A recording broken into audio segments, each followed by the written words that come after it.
ambaye ninamshukuru Mungu.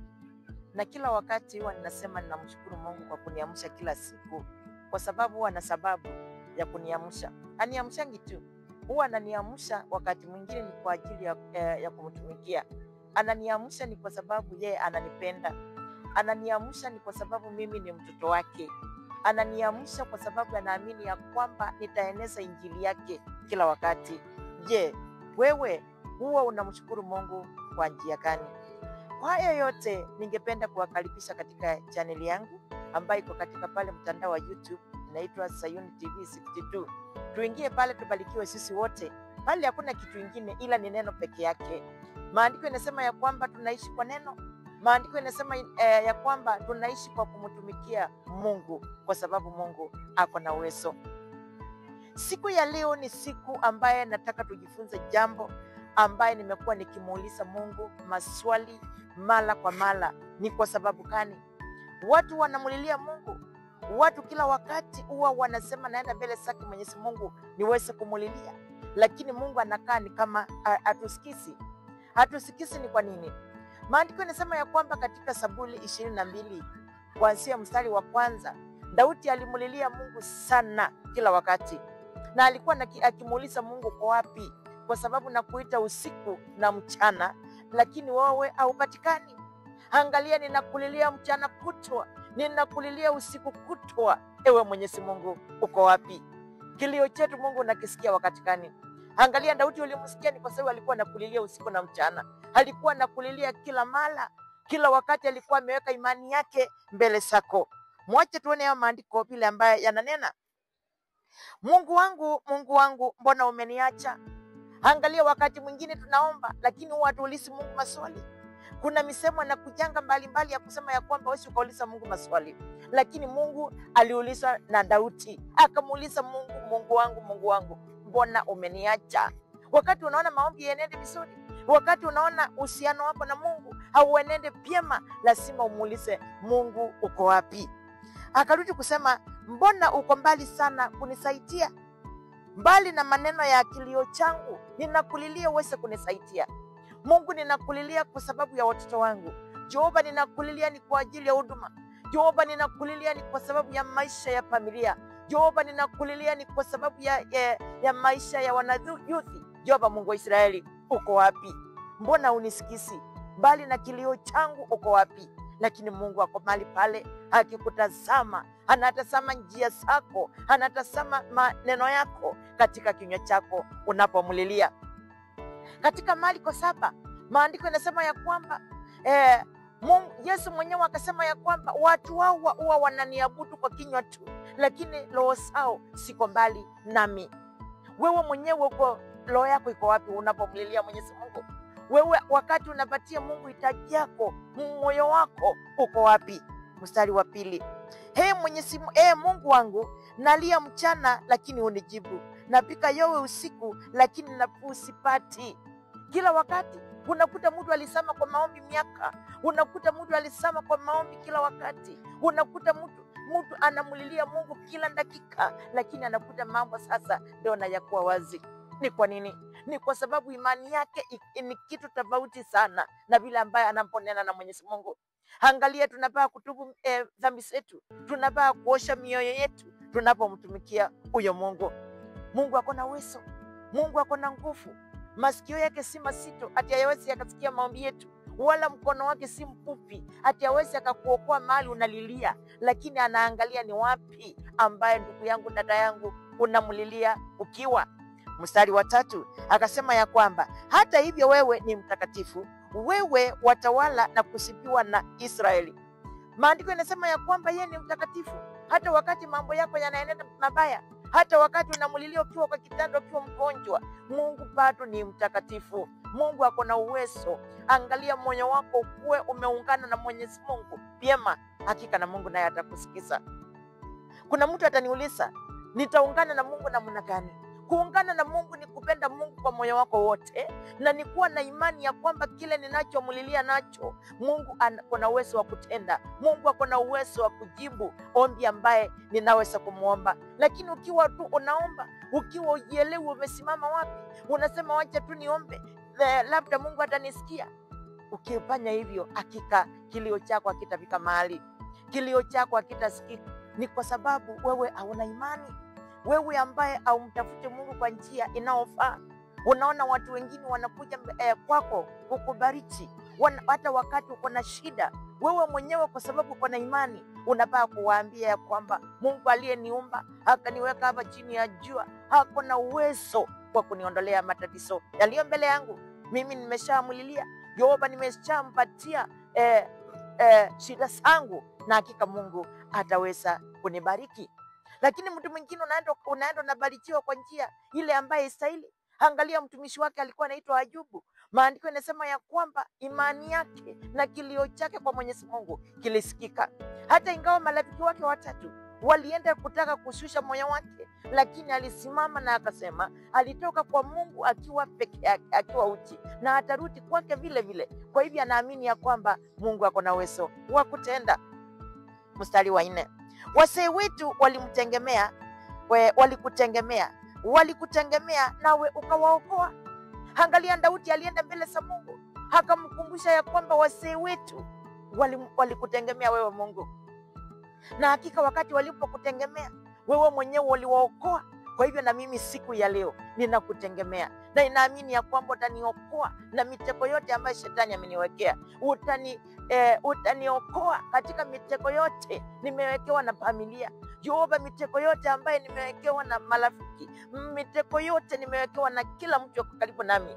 Naamini ya kwamba kama uliweza kuwaokoa wale ambaye ni wasee wetu wa kale, na ukaweza kuwaokoa, hata mimi utaniokoa siku ya leo, kwa sababu wewe yu mtakatifu. Akaendelea kusema ya kwamba walikulilia wewe wakaokolewa, walikutegemea nao hawakuaibika. Walikulilia wewe Mungu. Unashangaa watu wanasema ya kwamba hatubai kulilia Mwenyezi Mungu, kwa sababu Mungu anajua yenye unahitaji. Lazima ulilie Mwenyezi Mungu. Angalia, Yesu alilia. Yesu alimulilia Mwenyezi Mungu, akamwambia ya kwamba kama hiki kikombe ni mapenzi yangu, naomba Mungu kikaweze kunipita, lakini kama ni mapenzi yako ya Mwenyezi Mungu, naomba hiki kikombe kikatimie. Jehova, lazima tukulilie. Wasee wetu walikulilia na wewe ukaweza kuwaokoa. Walikulilia Jehova ni kwa sababu ya nyumba zao, walikulilia ni kwa sababu ya nchi. Walikuwa naenda pale kwa mlima, wanapokuwa wanaenda kutoa sadaka zao, walikuwa wanakulilia, nawe Mwenyezi Mungu ulikuwa unawaokoa. Sisi siku ya leo tunafaa tukulilie kila wakati, tunafaa tusimame nawe kama vile mtumishi wako Daudi alisimama nawe na akakulilia na akakukumbusha ya kwamba wasee wetu wa kale walikulilia na ukawaokoa.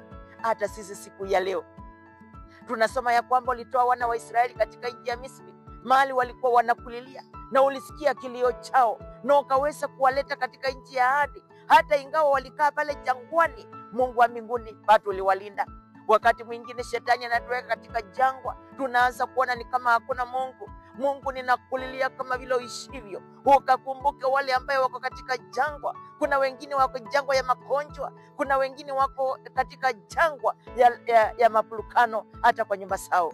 Jehova Mungu wa Israeli, ukapate kuonekana.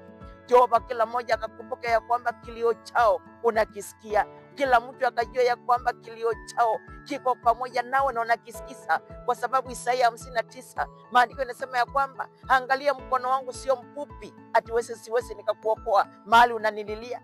Angalia, sikio langu si nzito ati aliwezi likasikia ombi lako. Jehova, mahali unaponililia, Jehova, ninaamini ya kwamba unatusikiza.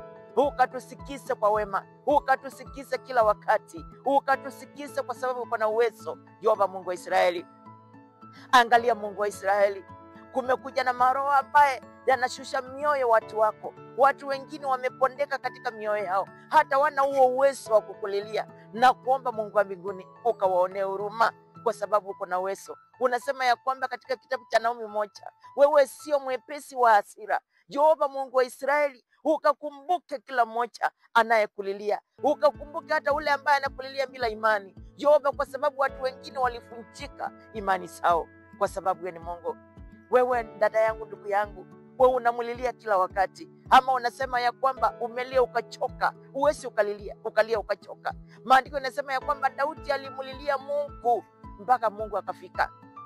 Ayubu amulimulilia kutoka chapter 1 mpaka 40, ndiposa Mungu akaweza kusikia ombi lake. Yoba angalia 23, maandiko yanasema ya kwamba Daudi akasema Mwenyezi Mungu ni mchungaji wangu. Ni kumaanisha ya kwamba Mungu alimuonekania. Wewe uko wapi? Uko wapi wakati unapomlilia Mwenyezi Mungu? Unamulilia Mungu ukiwa unakumbusha Mungu nini? Angalia, Daudi alimulilia Mungu akimkumbusha ya kwamba wazee wetu walikulilia na ukawaokoa. Ukawaokoa. Wewe unamulilia kwa kazi gani ambayo ulifanya? Wewe unamulilia kwa nini?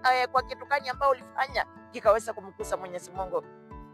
Hakika wewe ni Mungu, na nitasiri kutangaza ya kwamba wewe ni Mungu. Jehova Mungu wa Israeli, mahali ulituumba na ukatuweka hapa chini ya jua, tunakaa katika mawindo ya ule mwovu. Jehova Mungu wa Israeli, na unatulinda. Ni kwa sababu ya kilio ambaye tunakulilia, kilio ambaye wazee wetu walilia. Jehova Mungu wa Israeli, kinaweza kutusaidia. Neno lako ni la kweli, neno lako ni la milele. Maandiko yanasema ya kwamba kila kitu kitapita, lakini neno lako litasimama.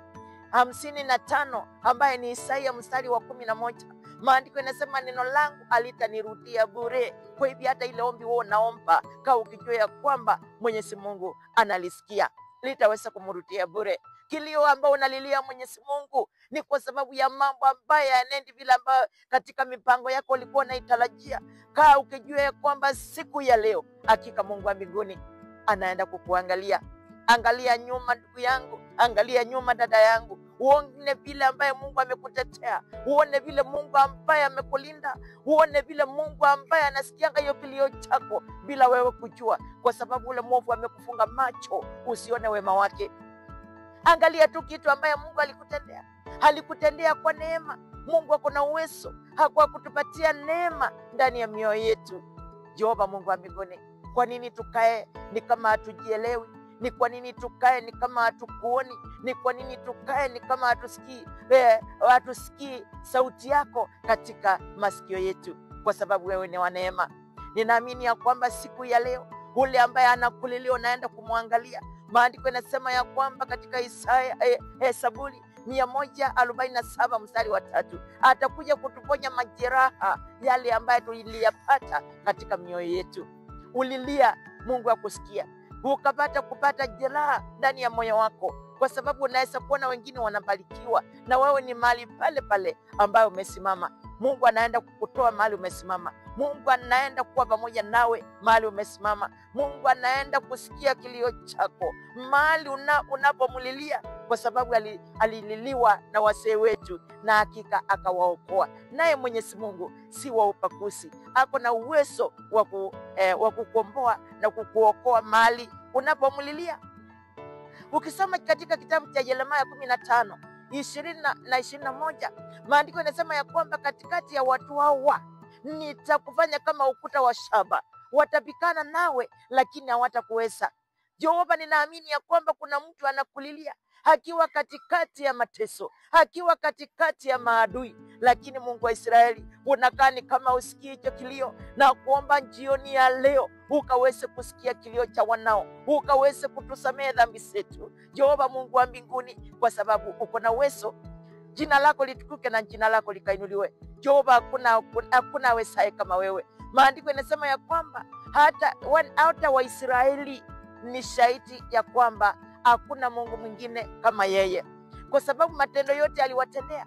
Jehova, katika safari yote kutoka nchi ya Misri, waliamini ya kwamba wewe ndio Mungu na hakuna Mungu mwingine, hata miungu ikijiinua. Angalia, Farao aliinua miungu yake kwa sababu ya agano la shaba.